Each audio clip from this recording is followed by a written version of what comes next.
paciente, a los pacientes, bueno, en realidad a todos los pacientes en general, no solo a los pacientes renales, ¿ya? Con eso vamos a empezar lo que es nefrotoxicidad, ¿ya? Entonces, decimos qué son los medicamentos nefrotóxicos. Aquí dice, se produce cuando se desintoxica o la excreción renal específica no funciona correctamente debido a la destrucción de la función renal por agentes tóxicos exógenos o endógenos. Eso quiere decir que sustancias que pongamos de afuera o que el mismo paciente genere, ya sea por traumatismo, por una enfermedad o por X motivo, van a producir lesión renal. Entonces, y los mecanismos por fármacos generalmente van a ser ahí lo tenemos en viñetitas, cambios en la hemodinamia glomerular. ¿Esto a qué se refiere? A que puede o no disminuir la presión intraglomerular o estar dilatada la arteriola aferente o cerrada la arteriola eferente. O sea, a ese mecanismo se descompensa. Después, toxicidad en las células tubulares, dice. O sea, todos los medicamentos que se administren van a producir toxicidad directa a lo que son las células tubulares. También van a producir inflamación a nivel intersticial, van a producir nefropatía por cristales, las sustancias que son bien hipertónicas, y las causas que sean producidas o que produzcan rhabdomiólisis, esas también nos van a taponear los túbulos renales, entonces no va a producir una insuficiencia renal. Y por último, la microangiopatía trombótica. Esos van a ser los mecanismos por los cuales el paciente no va a ser una toxicidad por medicamentos o sustancias que administremos de afuera o que el mismo cuerpo genere por X motivo. ¿Ya? Dice, aquí la nefrotoxicidad se evalúa con análisis de sangre. Dice, nitrógeno ureico en sangre, concentración de creatinina sérica, tasa de filtrado glomerular, aclaramiento de creatinina. Esto lo pedimos en orina de 24 horas. Y lo que son marcadores de daño renal temprano son NEGAL, que es una coenzima, que esto no lo hacemos aquí en Bolivia, y la cistatina C, que son lo ideal hacer en falla renal aguda, pero aquí no lo tenemos. Aquí nomás que todo nos guiamos con aclaramiento de creatinina, urea y creatinina sérica. ¿Ya? Otro parámetro que nos va a dar algún dato es una proteinuria, pero tampoco es específico. Eso. Aquí hay otro gráfico, dice alteración de la función y estructura del riñón causada por productos químicos, farmacológico o biológico. 5% de las consultas en nefrología, el 10% de los casos de IRC y 10 a 20% de las causas de insuficiencia renal aguda. Y es por eso que les decía, todo medicamento produce cierto grado de lesión, ya sea nefritis intersticial, ya sea lesión a nivel tubular, ya sea lesión o alteración a nivel de la hemodinamia glomerular, pero la cosa es que produce, ya sea o puede producir las tres en una o solo producir una de las tres, digamos. Pero la cosa es que sí o sí hay alteración por algún X medicamento que administremos, por eso hay que tener mucho cuidado en los pacientes que ya tienen filtrado glomerular disminuido, más que todo en los pacientes que están en enfermedad renal crónica estadio 2, 3, en eso hay que tener mucho cuidado con los medicamentos, porque los medicamentos lo llevan a diálisis y eso lo veo cada día, expande cada día, paciente internado, le ponen nefrotóxico y lo mandan a la diálisis. Ya cuando la diálisis en realidad nosotros tenemos que evitar que el paciente vaya a diálisis. No puede ir el paciente a diálisis. Ya aquí otra tablita dice mecanismos de lesión renal ya, tóxica, puede producir lesión tubular, lesión de la médula renal, obstrucción intratubular, nefritis intersticial aguda y alteración de la regulación de flujo sanguíneo renal. Lo mismo que les decía, las alteraciones se van a producir a nivel de estos cinco lugares, digámoslo así, ¿ya? Y los medicamentos van a producir ya sea las 5 alteraciones o una de ellas nomás, o sea, esto es independiente. Aquí la lesión tubular, esto generalmente se refiere a que el tóxico directamente va a atacar a las células tubulares. En fisiología llevamos que el túbulo está formado por células cúbicas y no sé qué, que la mayor actividad se produce a nivel del túbulo contorneado proximal y todas esas cosas. Y estos tóxicos van a como que matar a estas células, desintegrar a estas células, y estas células se van a ir como que muriéndose y se van a ir descamando del túbulo y van a ir taponeando el túbulo. Entonces van a producir insuficiencia renal aguda. Dentro de esto está los aminoglucósidos. Dentro de los aminoglucósidos, ¿cuáles lo tenemos? En farmacología, ustedes ya lo han llevado.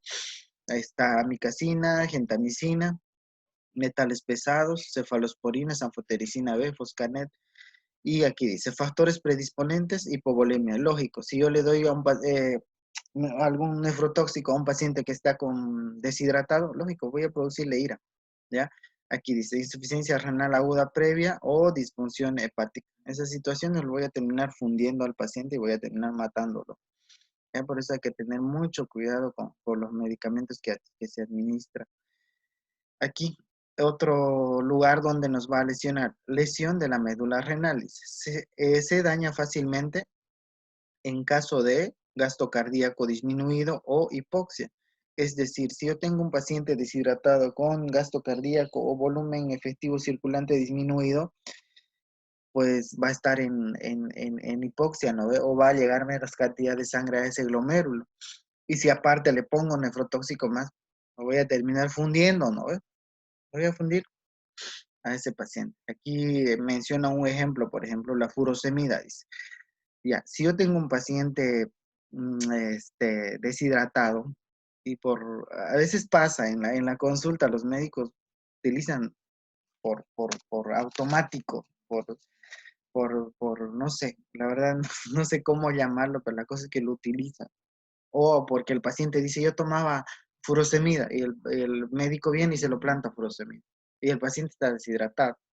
O sea, yo lo voy a plantar furosemida, el paciente va a estar deshidratado, lo voy a deshidratar más todavía y entonces me va a hacer isquemia y va a llegar menos cantidad de sangre a ese glomérulo y ese filtrado va a disminuir.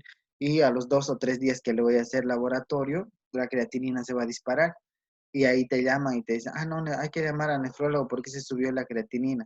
Y uno pregunta, revisa la historia clínica y ahí pilla las causas, digamos, porque yo pillo así. Y a los médicos que me hacen interconsulta siempre me dicen, doctor, ¿por qué hizo la insuficiencia renal? Pero aquí está, le han puesto este medicamento cuando ingresó, cuando no deberían ponerle, le han puesto este medicamento y no sé qué, y así justifico. Esto es la causa, le digo. Y entonces ahí como que no hay, no hay justificativo, digamos. Entonces pues, por esas cositas hay que tener sí o sí mucho, mucho, mucho cuidado. ¿Se entiende, no? ¿O no se entiende? Sí, doctor, se entiende. Ya. Otro mecanismo que nos va a producir insuficiencia renal es obstrucción intratubular. Esto su nombre lo dice, ¿no? O sea, va a haber sustancias bien hipertónicas, es decir, bien concentradas, porque hay sustancias o metales pesados o los contrastes, por ejemplo, que tienen tonicidad alta y estos medicamentos que tienen tonicidad alta, ¿qué van a hacer?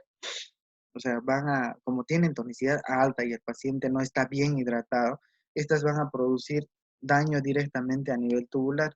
Y cuando produzcan daño directamente a nivel tubular, van a matar estas células que están en el túbulo y estas células se van a ir descamando y al descamarse se van a depositar y se van a como que aglomerar. Estos son los que forman los cilindros. Entonces, estos cilindros van a taponerle ese túbulo. Y entonces, ¿por dónde va a salir la orina? ¿Por dónde va a salir el filtrado? Lógico, van a ser insuficiencia renal, ¿no? Ya, otro, nefritis intersticial aguda, dice. Aquí dice, el fármaco apteno, que en este caso sería el antígeno, forma un complejo antígeno-anticuerpo en el intersticio y van a producir una reacción inflamatoria local a este nivel y van a producir activación de la respuesta inmunitaria mediada por los linfocitos T.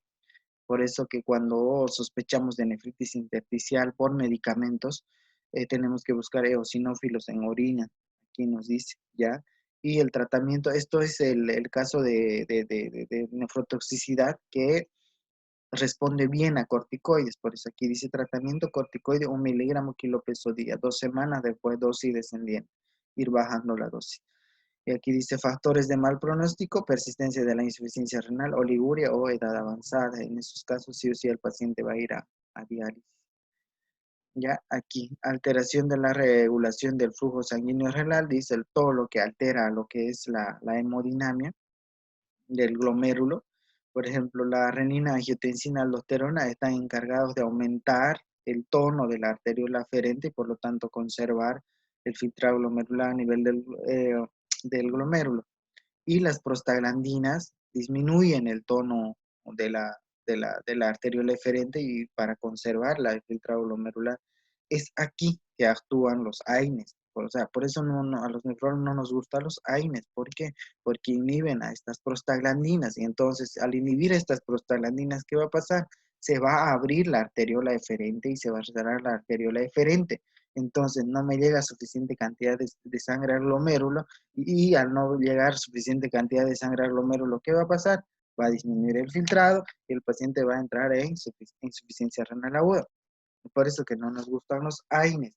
Que se lo sepan esto, o sea, suficiente y es más, nefrología lo pueden tener aprobado, pero que sepan la acción donde actúan los AINES y por qué nosotros decimos tanto o nos molesta tanto que den AINES en paciente que está internado o descompensado con insuficiencia cardíaca, no sé, por X motivo, con insuficiencia renal hospitalizado, es por esta situación, porque nos va a empeorar esa función renal, nos va a empeorar, nos va a llevar a una insuficiencia renal aguda. Entonces es aquí que tenemos que actuar, ¿ya?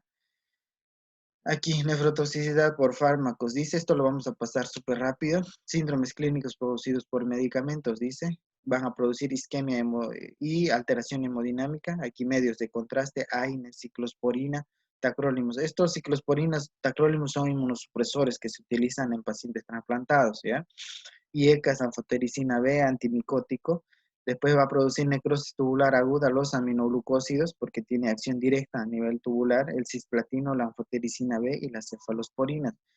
¿Ya? Nefritis intersticial, dice, nos van a producir las cefalosporinas, penicilinas, AINES, sulfonamidas, rifampicina y lesiones obstructivas, aciclovir, AINES, indinavir, todos los antirretrovirales. Insuficiencia renal crónica nos va a producir AINES, litio, ciclosporina, tacrolimus, cisplatino. Y no sé si se pueden fijar en esta tabla, prácticamente los AINES nos va a producir todo. Nos va a producir lesiones isquémicas hemodinámicas, nos va a producir necrosis tubular aguda, nos produce nefritis intersticial, nos produce lesiones obstructivas, nos produce insuficiencia renal crónica, nos produce todo, los AINES. Es por eso que yo siempre les digo a los médicos, paciente, abuelito, que tenga ya comorbilidades, es decir, diabético, hipertenso, mucho ojo con los AINES, mucho, mucho ojo. Pero claro, paciente joven, 20 años, 30 años, que no tiene ninguna comorbilidad, denle la INE que ustedes quieran, pero a un abuelo, paciente con comorbilidades, tenga mucho cuidado con los AINES. Y los AINES no se utilizan por semanas, tampoco por meses, tampoco por años. Los AINES se utilizan por 3 a 5 días, no se utilizan más. Utilizas ese tiempo hasta que pase el dolor, calmas el dolor, averiguas la causa de ese dolor y una vez averiguado la causa, pues tratas la causa del dolor. ¿Para qué le vas a dar AINES de por vida o por meses o por 2 meses? Eso es lo que no entiendo y eso es lo que ustedes tienen que entender como médicos y más allá yo sé que les va a servir. La causa del dolor lo tienen que buscar y los AINES se da para el dolor agudo. El paciente lógico tiene que estar con dolor y hay que quitar ese dolor. Pero una vez, no puedes darle meses el AINE, son súper dañinos. Ya, aquí las cefalosporinas, esto no lo vamos a avanzar mucho. Los aminoglucósidos dentro de estas están la amicacina. La amicacina, bien ajustado, no nos produce mucha nefrotoxicidad, pero si le das 1 gramo cada 12 horas o 1 gramo cada 24 horas, como es la dosis habitual en un paciente abuelito, viejito, lo vas a terminar matándolo, lo vas a fundir esos riñones. Seguro que lo vas a fundir, seguro, ¿ya? Y peor si vas combinado con AINE o va combinado con vancomicina o va combinado con deshidratación. Lo vas a fundir, lo vas a fundir.